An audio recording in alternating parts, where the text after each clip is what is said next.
What's poppin' party people? I am back for the second of 5 videos showing you how to get the most out of Ableton Live Lite, get around that 8-track limit, and save yourself a little bit of money. So let's quickly get into it. We are talking about the instrument rack today.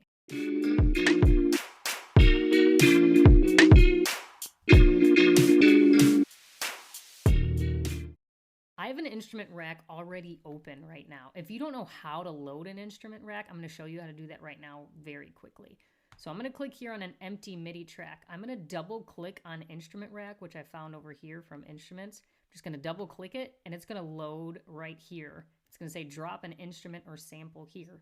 Just like I showed you with the drum rack, you can take, you can take any type of instrument you want, any type of sound you want, and you can drag it, you can hold it, drag it, and drop it all the way.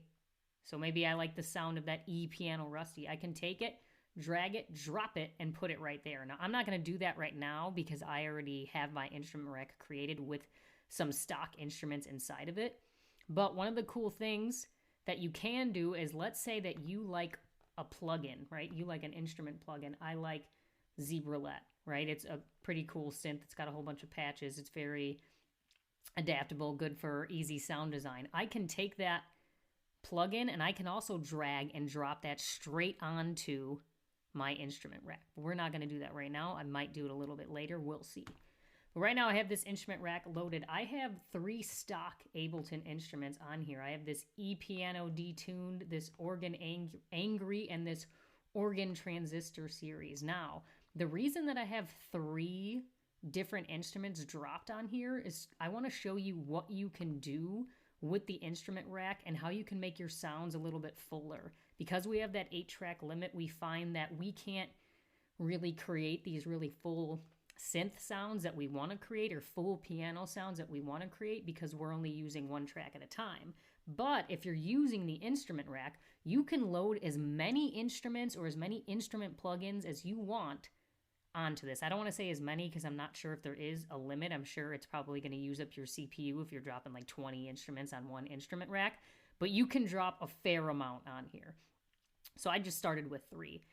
Also, like our drum rack, we have this little triangle. So I can press this triangle and it's going to help me take a look at each different sound that I have. The cool thing that I like about the instrument rack that's kind of different from the drum rack is that I can use 1 MIDI note to trigger all 3 of these sounds. So if I want to play this detuned piano over this angry organ, over this transistor series organ, I just drop them in my instrument rack, I press a MIDI note, and it's playing all of those sounds at one time. What you can also do is maybe you don't want one of those sounds to come in as hot as it's coming in. You can work on each individual sound and kind of tune it and shape it to the way that you want. So let's say I don't like that this detuned piano is at such a high volume. I can turn it down here, and if you notice right here from our little triangle track out, it's changing the volume too. So I can change my detuned piano and it's not going to be as loud. Now I'm going to hear that angry organ. Maybe I don't want the angry organ that loud. I'm going to turn that down. Another thing we can do that you might notice is you're going to see this little C, which I think most of you might know, but if you don't know, that means centered.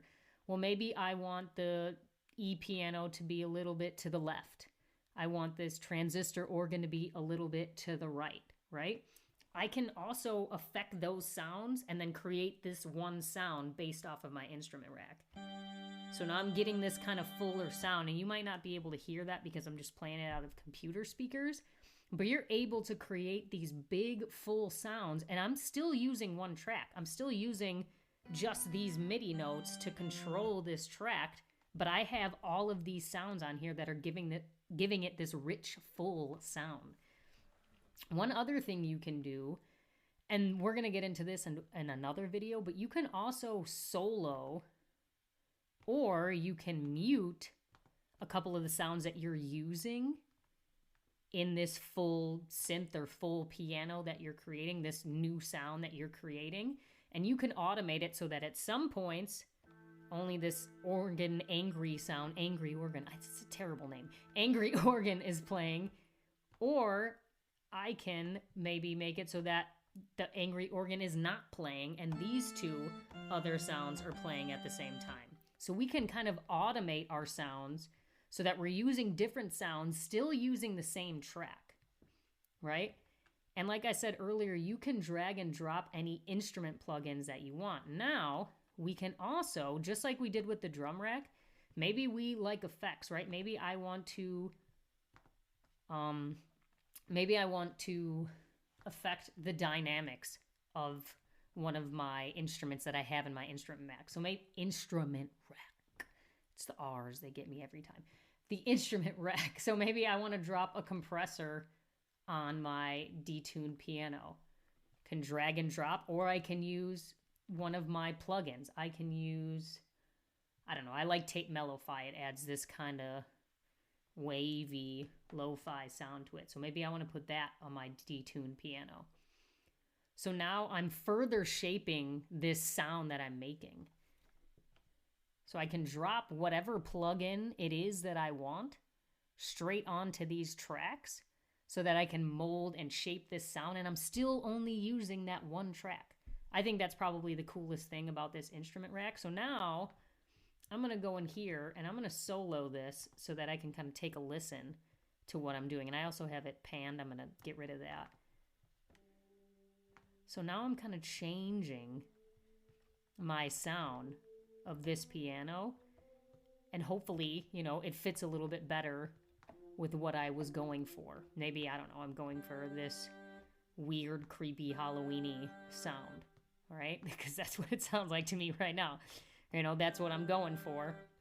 And so I can shape each one of these instruments in my instrument rack to sound the way that I want it to. Same thing with the drum rack. There's also macros. Now, each one of our instruments has its own macro. So I can click this little show hide devices list. Now I have all of these devices on here, so maybe I want to map the ratio of my compressor or the attack of my compressor to one of these macros.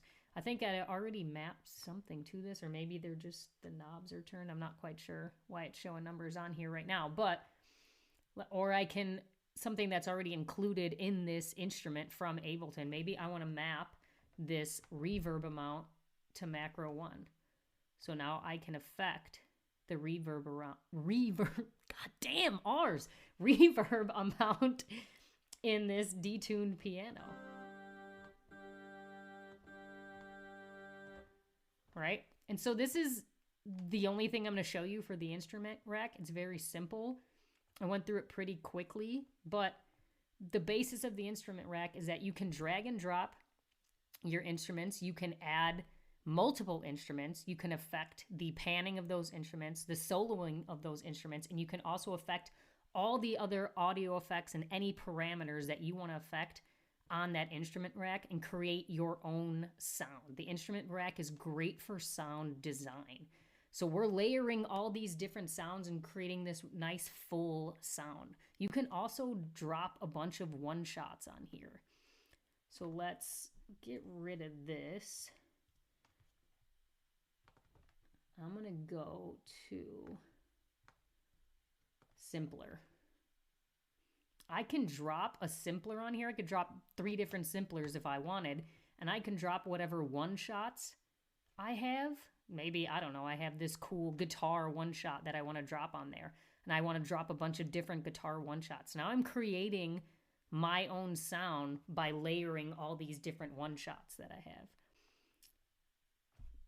Instrument rack is awesome. If you haven't dipped into this, haven't dove and or dived into it, you should definitely try it.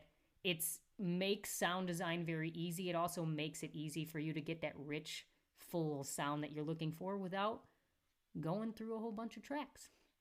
That's all I got today. Another one where I think I talked fast, but maybe I'm just a fast talker, baby. Maybe I just talk fast, all right? So we are done with this one. I am out. Third one will be coming soon. I'm trying to do these like every 2 or 3 weeks apart. Can't make any promises though. I do have a life to live. But I love y'all. Deuces, kisses.